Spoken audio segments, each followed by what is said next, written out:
Hi, welcome back to another video. So what toxic masculinity really is, it's a concept that a woman created in the mid-1980s, and she called it hegemonic masculinity. And she took it as the type of situation where guys are less prone to express their emotions, and she thought it was because dudes suppress their emotions or suppress like their feelings, and it can sometimes come out as aggression, or it can sometimes come out in toxic ways. And she attributed this to masculinity. I wonder why. It's interesting that she decided to classify this as masculinity, because anyone, when they try and suppress their own emotions or try and be something that they're not, or act more macho than they are, or perhaps act more feminine than they are, it will come out in toxic ways that are detrimental to yourself.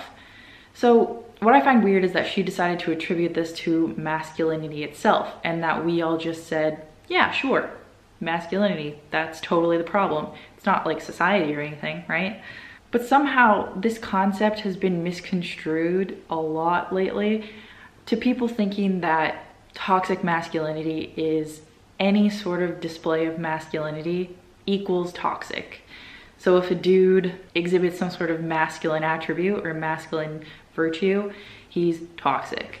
And a lot of journalists decide to run with that idea and start to perpetuate this man-hating stigma that a lot of people used to have about feminists and all that stuff.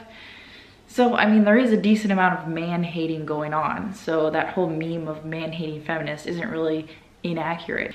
And recently there was an ad that kind of just attacked men as a whole.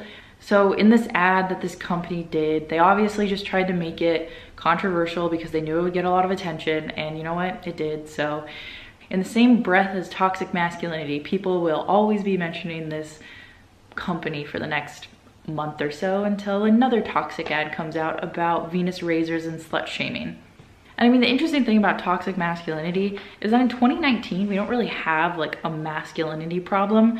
We just have a whole society of toxic behavior from everyone. Everyone acts entitled to someone else and just sort of treats other people like objects in some cases. Everyone's like dismissive of other people's feelings, doesn't really treat people as people. And one thing that the commercial kind of touched on in that was those three dudes sitting on the couch watching the TV, and they were watching this, I think, spring breakers situation going on. And I feel like that was sort of depictive of what's happening now, because you just got like three dudes sitting on the couch and they're watching all this happen on TV.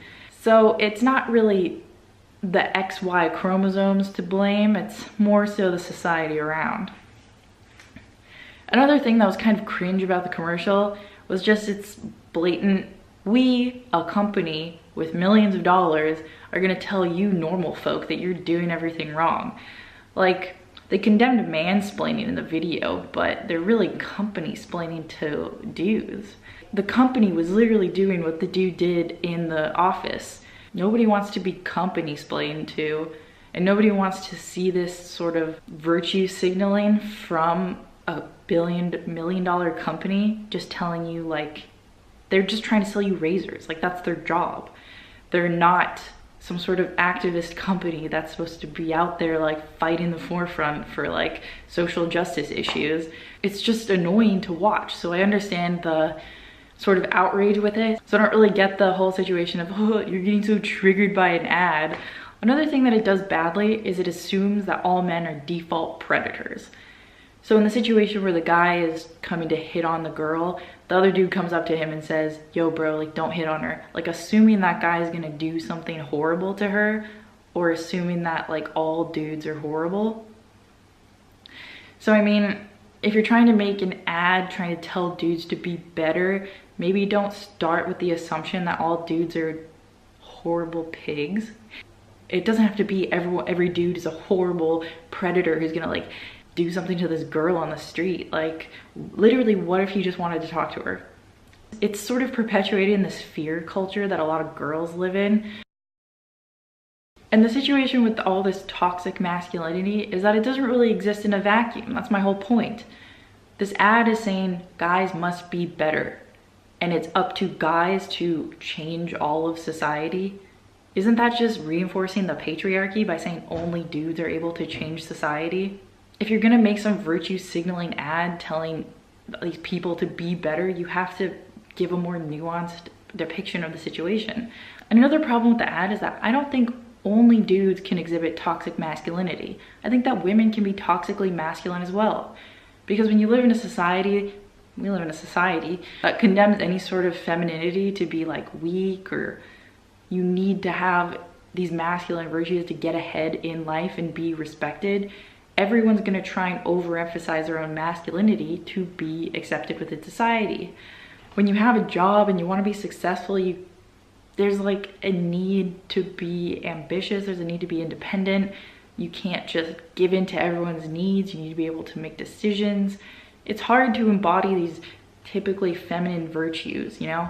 And I'm not saying that only women can embody these typically feminine virtues, because it's not a whole gendered situation. They shouldn't even use this phrase toxic masculinity. It should just be problems that insecure people have. And I don't like to use the word insecure because it sounds like, haha, you're just insecure because you can't get laid, or like one of those arguments. But it's kind of true. If you're insecure with who you are, you're gonna try and overemphasize yourself. You're gonna try and make yourself seem better than you are. You're gonna try and show no weakness whatsoever because you have to keep your perfect facade. So a woman's gonna keep her perfect facade of being like a go-getter, career woman, no feelings whatsoever. A dude's gonna keep his perfect facade of like macho gym guy, I don't know, doesn't watch romantic movies, won't admit if he likes vegetables. When you talk about these problems that people have, you just shouldn't group it up with only dudes. And because when you say toxic masculinity, it's implying that masculinity is something that's harmful when it's not. So when you couple this phrase toxic masculinity in like every breath, you're inadvertently telling people to be less masculine when you shouldn't try and do that at all. It's trying to tell all the guys to move from this box of masculinity that their gender is associated with and move into this other box of like more feminine values, when it should just be saying embrace who you are and try and figure out who you are as a person. This ad, society, all of that is trying to just force people into new boxes that they've created. Instead of saying you can be masculine if you want, or you can be feminine if you want, or you can be whatever you want, it's saying don't be masculine, be this. People say that we're the most accepting of gender roles and we're the most gender fluid society, but I don't really think that's true, because when you create more and more boxes of people to fit into, that's not really allowing people to have a free choice. It's just saying, oh, instead of this box, I'm in this box. And then you create infinite boxes until you just boil it down to the individual, and it's like, why did you even create the boxes in the first place? It just doesn't make any sense. And then we shouldn't really condemn masculinity as a whole, and we shouldn't condemn femininity as a whole. You should just allow people to be who they are and respect them as people. Anyway, so that's all I had to say about toxic masculinity. I wouldn't really bother myself with it, because if you just keep talking about it, it's just going to keep perpetuating it into existence, when it only kind of exists in this vacuum of like gender studies classes where you suppose that there's no other outside factors involved. Because it's not masculinity that's the problem, and it's not even this toxic version of masculinity, and it's not even a problem with men. It's just a problem of insecure people who have their own personal issues that they feel like they have to take out on other people. Toxic masculinity isn't specific to dudes, and it could happen in women as well. So when you have like ads out there and you have all these journalists talking about toxic masculinity all the time and saying dudes are horrible, don't be masculine, now they're enforcing a new standard on guys, saying you have to show your emotions, you can't do this, you can't do that. So it's just enforcing more gender roles based on someone's sex. All in all, you shouldn't try and conform to what other people tell you to try and be.